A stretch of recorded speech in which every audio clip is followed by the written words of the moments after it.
Puti. Ayan.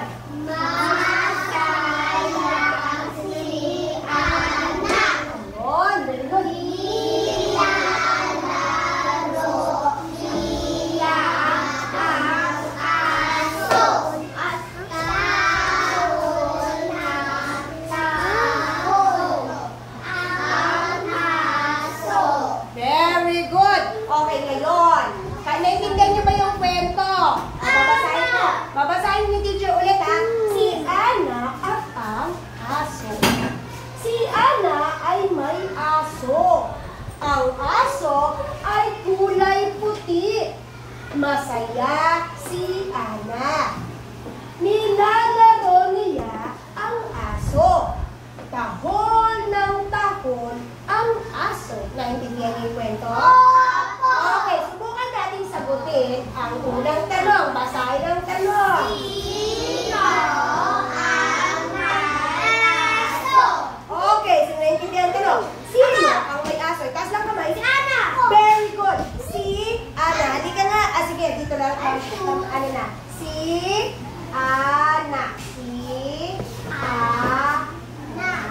Okay. Si Ana ang may aso. Number 2, basahin. Palakpakan natin yung nakasabot. Palakpakan naman natin. Okay, number 2. Ano ang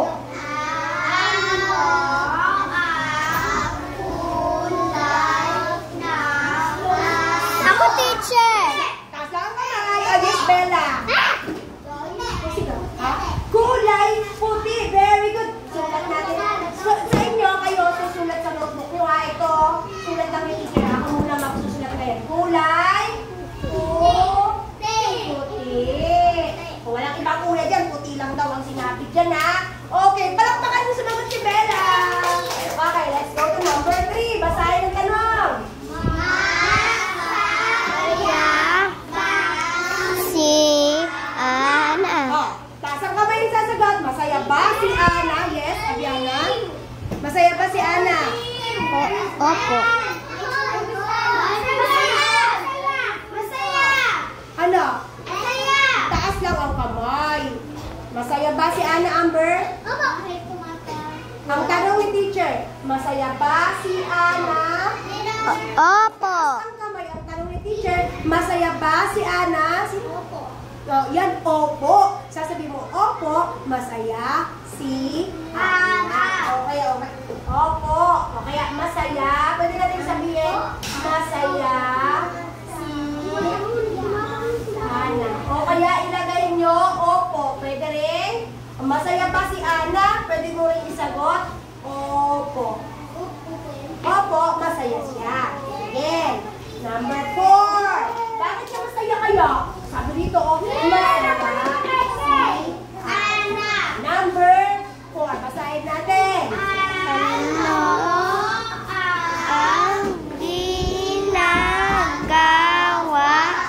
ni Ana sa aso? Okay, taas lang ang kamay ng ano. Yes. Yes, Rodriguez? Rodriguez. Nilalaro. Sabi lang dito lang ano, nilalaro niya ang aso. Pwede lagay muna natin, nilalaro.